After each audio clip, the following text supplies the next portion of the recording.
Good afternoon and welcome to the second in the Masonic Library Museum series of lectures. My name is John Minott.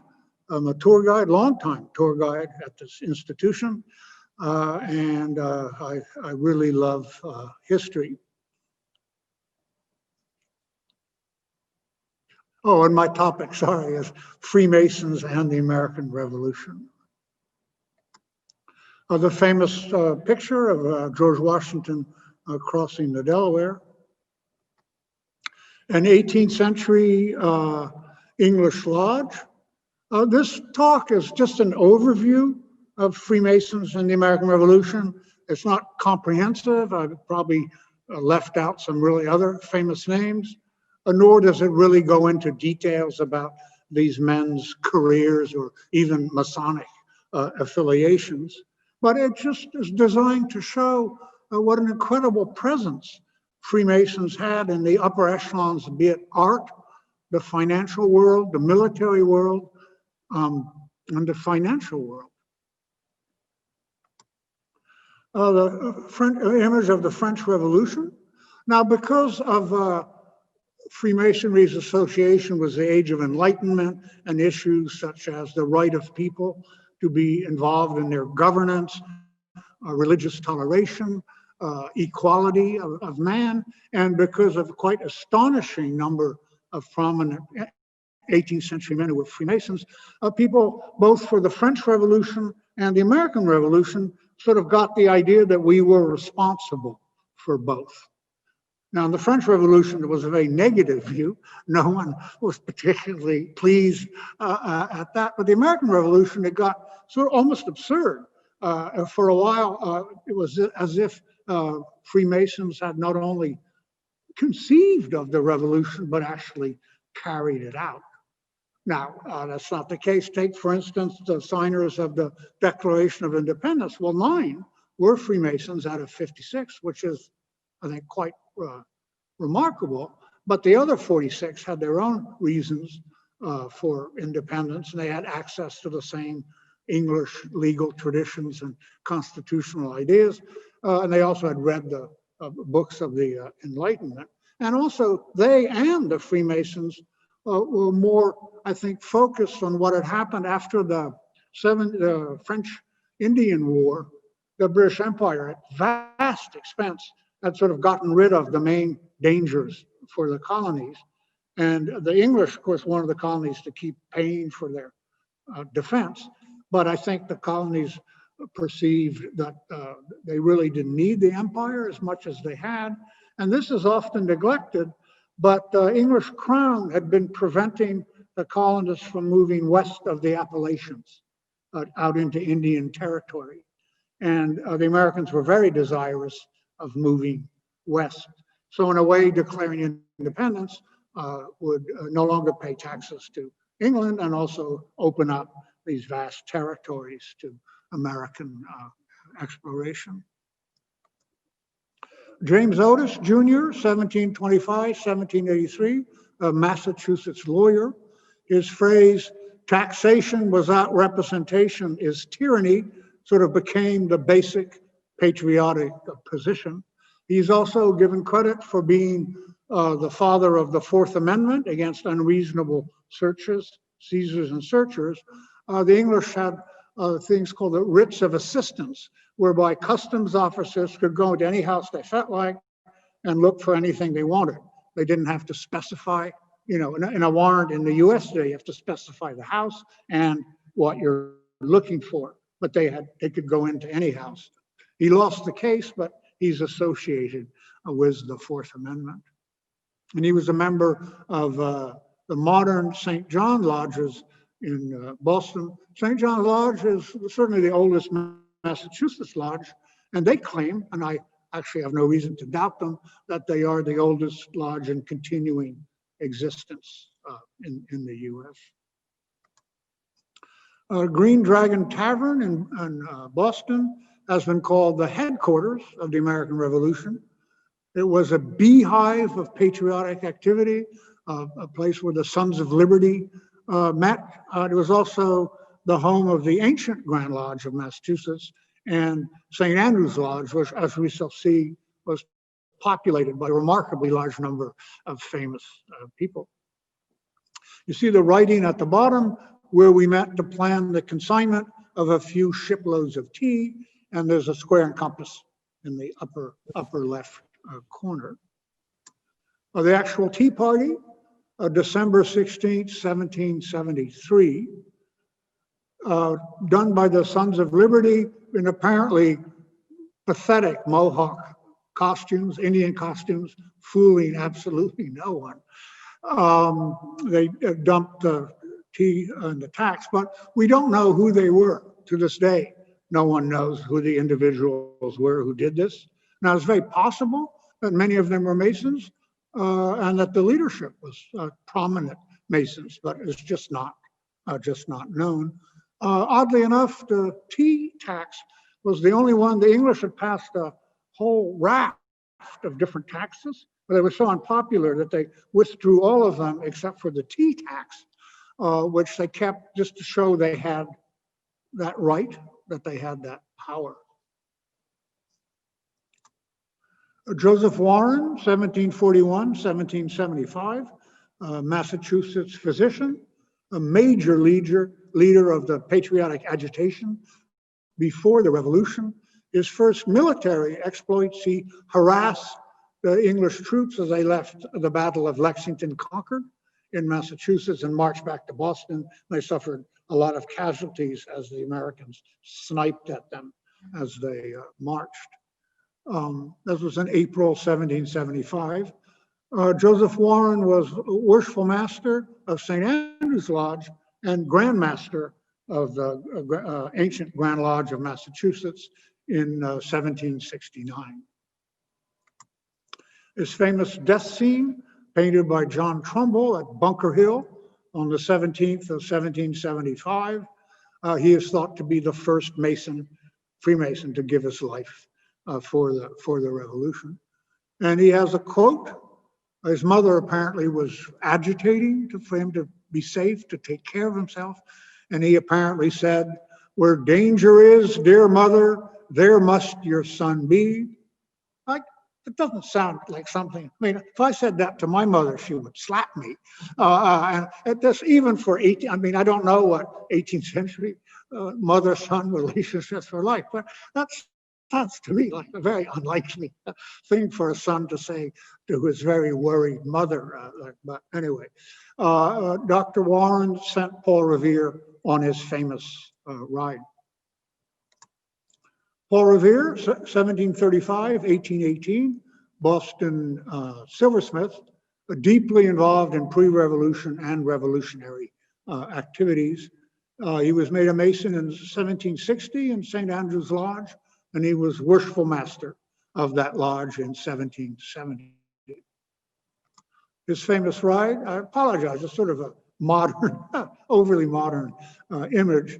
Now, Paul Revere probably really became famous only in 1860 when Henry Wadsworth Longfellow published a famous poem about his adventures that began, "Listen, my children, and you shall hear of the midnight ride of Paul Revere." Now, he's famous for galloping through the countryside, screaming, "The British are coming, the British are coming." Well, first place, he wasn't screaming anything. He was trying to be as discreet as possible. The English had troops all out in the countryside, and his little adventure wouldn't have lasted very long if he was screaming at the top of his lungs, "The British are coming." Apparently, he rode from town to town and discreetly informed them, and he wouldn't have probably said, "The British are coming," because they were all American, everyone was British. He would probably have said, "The soldiers are coming," or "The redcoats are coming." And another Masonic connection, the gentleman, Robert Newman, who climbed up into the tower and held the famous lanterns, one if by land, two if by sea, was also a Mason, not St. Andrews, but same lodge that James Otis belonged to, St. John's, a modern Mason.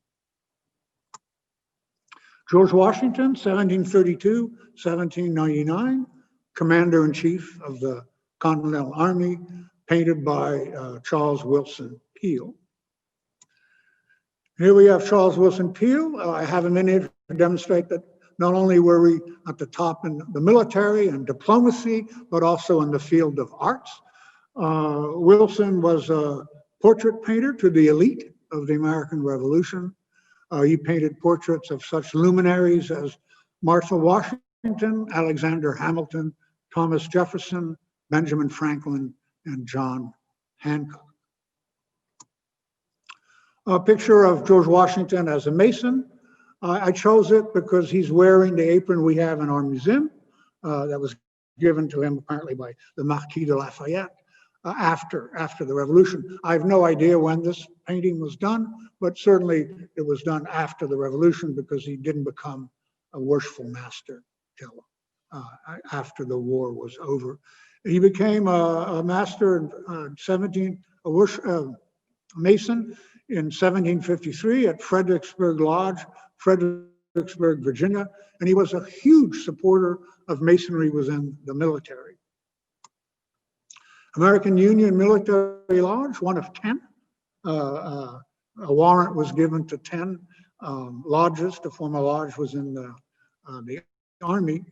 And he attended a meeting of American Military Lodge in June 14th, 1779, where they were meeting at West Point to celebrate John the Baptist's anniversary.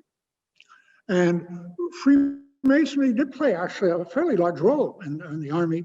It helped bind the officers together. Now you have to understand that the 13 colonies often had better links with England than they did with each other. And all these officers came and they were from different colonies, different religions, different economic backgrounds, different educational levels. And Freemasonry helped bind them into a more cohesive unit. Also, many American officers were somewhat dubious that the English, who were notorious snobs, would recognize their status as an officer. An officer is a gentleman. If you were an officer and you got captured, you could give your word of honor, your parole, and you could, hang out at the local tavern and have perks that the lower soldiers would not get. And American officers were a little concerned that the English wouldn't recognize their status as a gentleman, so they became Freemasons, hoping that the prestige of the brotherhood would help them if they got captured. Gilbert du Motier, Marquis de Lafayette, 1757-1834. He was only 19 when he became a major general. He actually purchased his own ship to come over here. He was incredibly wealthy. And his probably most famous campaign, he shadowed the English troops as they were pushed or moved to Yorktown in Virginia in 1781. He has a famous quote after the Revolution: "Humanity has won its battle. Liberty now has a country." Henry Knox, 1750-1806, a Boston bookstore owner, chief of artillery for the Continental Army. He was a trusted advisor and a good friend of George Washington. He helped create West Point Military Academy in 1779. Now, his Masonic membership is a little hazy. A lodge in Massachusetts named after him claims that he became a Mason in St. John's Military Lodge, Morristown, New Jersey. And he's on record as visiting many lodges during the Revolution. And I'm not completely sure about this, but I have a feeling that these Masonic events were often social events, and the fact that you were in attendance there doesn't necessarily mean that you were a Mason. Also, I have no reason to doubt this Massachusetts Lodge, but it seems odd that they don't know for sure where so famous an officer became a Mason. Baron Frederick von Steuben, 1730-1794, was a Prussian officer recruited in Europe to help provide training for the Continental Army in European tactics, drills, and discipline. He became a Mason in Prussian Military Lodge Blazing Star in Germany. A winter scene. I'm not sure it's necessarily at Valley Forge, but it was during that brutal winter at Valley Forge that von Steuben trained the American troops. And he did such a good job. He's given credit, one of the main credits for helping the American Revolution, that when the American troops emerged from Valley Forge, they were able to go toe to toe with the British regulars. I mean, they didn't win all their battles, but they certainly were capable of facing their English enemies. A darker chapter in Masonry. This is Benedict Arnold, 1741, 1801, a Connecticut merchant, very brave and talented general. He was partly or mostly responsible for the victory at Saratoga in 1717 in upstate New York. And that battle is very significant, not only because it was one of the few American victories, but because the French up until then had been very reluctant to help us because they thought we were losing cause. But this battle gave them the confidence to come to our assistance. Now, Benedict Arnold is an arch traitor, or viewed by Americans as an arch traitor. He belonged to Hiram Lodge No. 1 in New Haven, Connecticut, and they crossed his name out of the record. Now, Arnold had some legitimate reasons for trying to betray the Americans. He'd been passed over for promotions for political reasons. But unfortunately for his reputation, the Americans loathed him. The English didn't trust him because, well, if you think about it, all the Americans were traitors, so to speak, I mean, against their king. So if Benedict Arnold had just gone over to the other side saying, no, he changed his mind, he wanted to support the king, it would have probably been okay. But unfortunately, he asked for 20,000 pounds, which is today the equivalent of $4.7 million in 2017 currency. So people, rather than give him credit for his political convictions, everyone assumed that he'd sold out for money, and that sullied his reputation. This is West Point at the Hudson. I have this slide in here because it shows you that Hudson dominates the river at this point. And if the plan was that Benedict Arnold was governor of West Point, would hand over the fort to the English, which would have been a strategic disaster for the Americans, would have cut the colonies in half, the northern part and the southern part, and would have complicated their trade and military operations. But unfortunately for Benedict, his English partner, Major Andre, got caught shortly after their last meeting with all kinds of deliciously compromising documents, and that was Benedict Arnold had to flee to the English camp. John Paul Jones, 1747, 1792, born in Scotland, was a sailor most of his life, started out in the merchant marine, but then joined the American Navy. He is viewed as one of the fathers of the American Navy. His body was buried in Paris, where he died in poverty, but it was retrieved later, and he's now buried at Annapolis. Is that anyway? With the Naval Academy. He became a Mason in Scotland in November 23rd of 1770 at Bernard's Masonic Lodge number 122, Kirkcudbright, Scotland. His most famous, probably, naval engagement is a fight he had off the coast of Yorkshire in northern England with the British frigate HMS Serapis, and he was in charge of the Bonhomme Richard. It's a French nickname for Benjamin Franklin. Basically, the ship was named after Benjamin Franklin. At the start of battle, he was at a major disadvantage. The English frigate was brand new and had a much higher broadside volume of fire, and the Bonhomme Richard was a 14-year-old converted merchant ship. So as the battle started, what everyone thought was going to happen, the Bonhomme Richard started to sink. And the English captain asked John Paul Jones, well, will you surrender? And historically, he is claimed to have said, I have not yet begun to fight. But witnesses say more likely, it's still pretty defiant, but he said, I may sink, but I'll be damned if I strike. Strike means pulling your flag down, your colors. John Hancock and his famous signature, he said he did it that large so the King of England could read it without his spectacles. John Hancock, 1737, 1793, was a Massachusetts merchant, the richest man in New England. He became a Mason in Merchant Lodge 277, Quebec City in 1762, but he affiliated again with the famous St. Andrew's Lodge in Massachusetts. He was president of the Continental Congress when the Declaration of Independence was signed.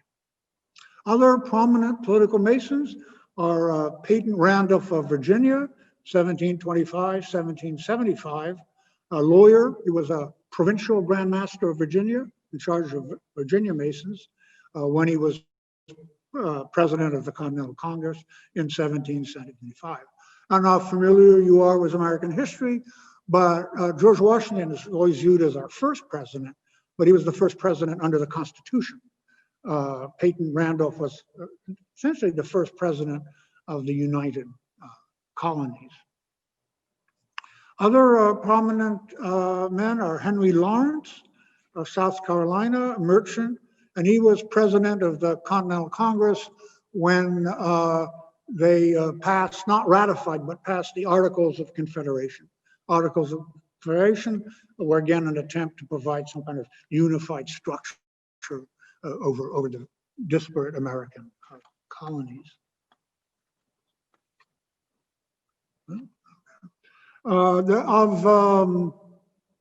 The 48 people who signed the Articles of Confederation, 10 were Freemasons, and of the 30 governors who ruled the states between 1775 and 1789, 10 of those 30 were Freemasons.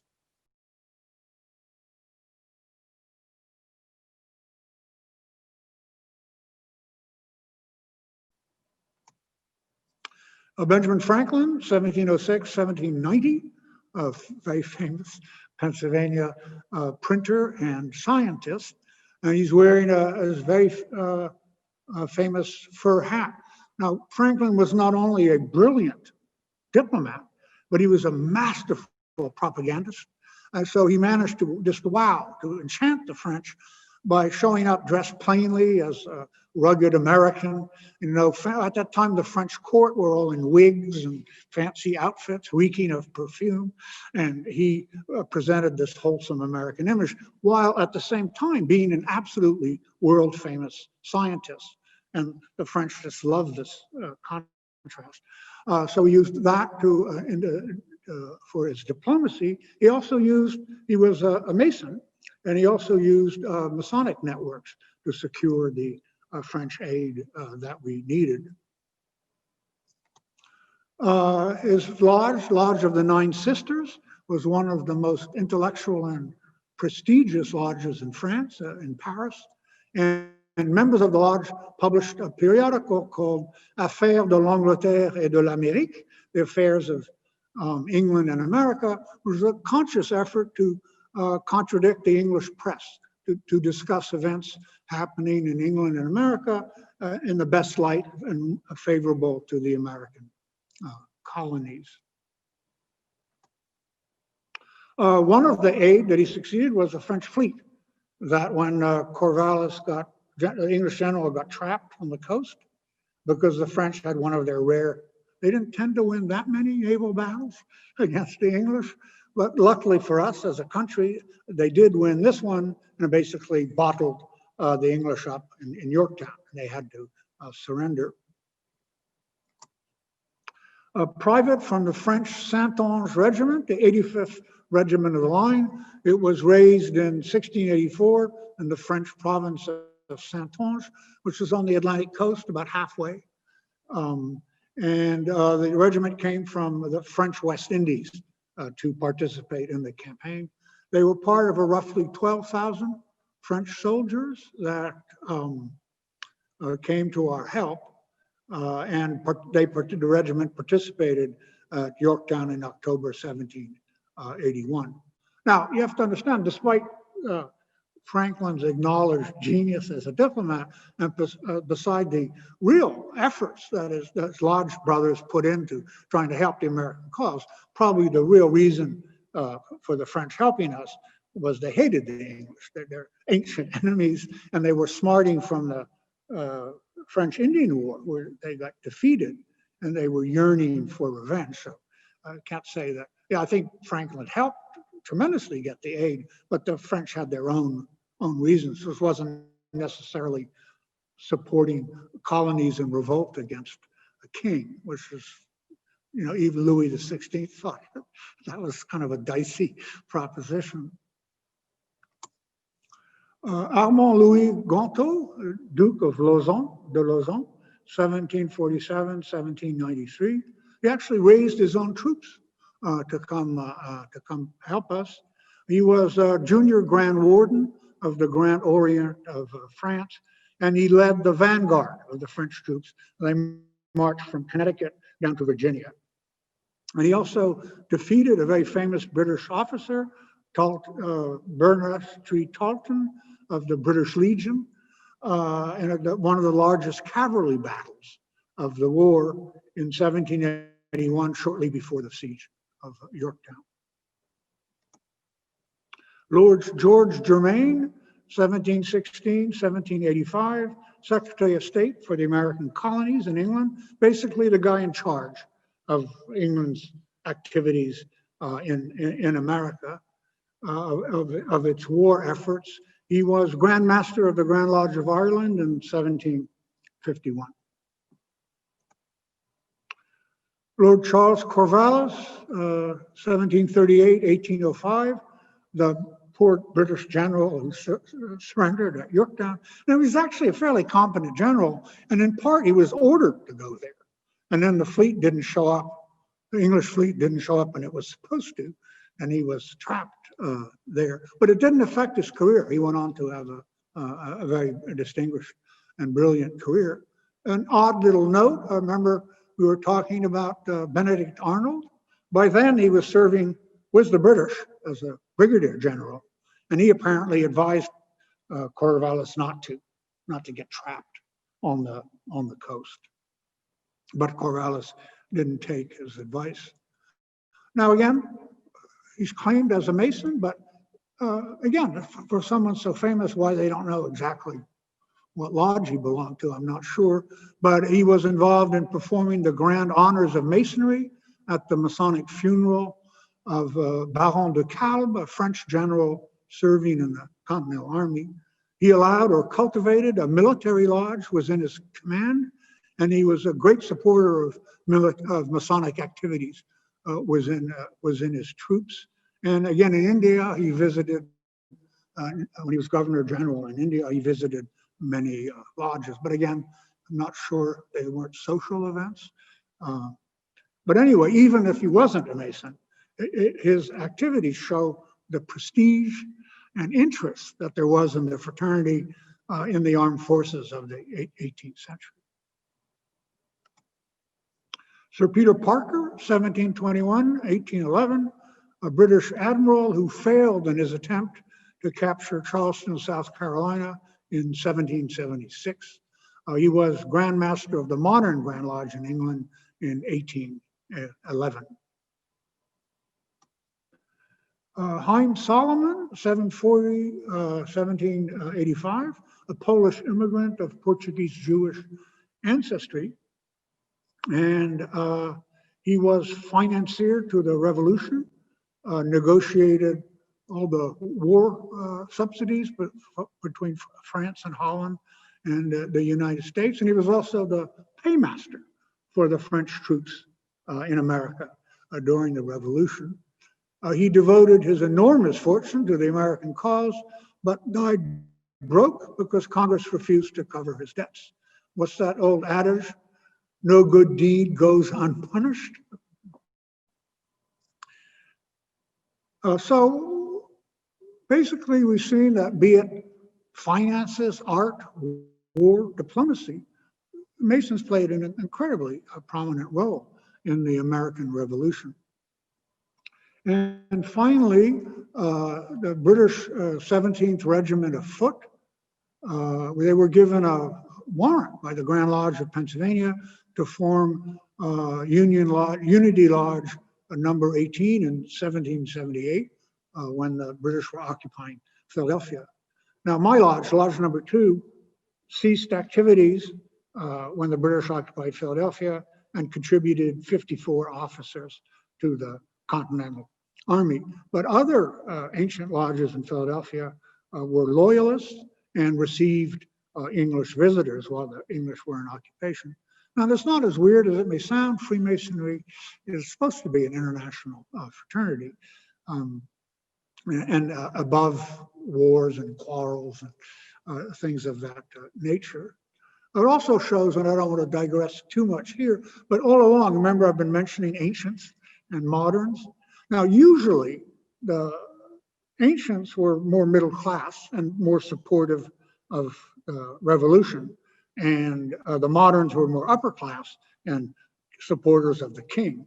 But as you can see, it's not that simple. In Philadelphia, at least, many of the ancient lodges were pro-George III.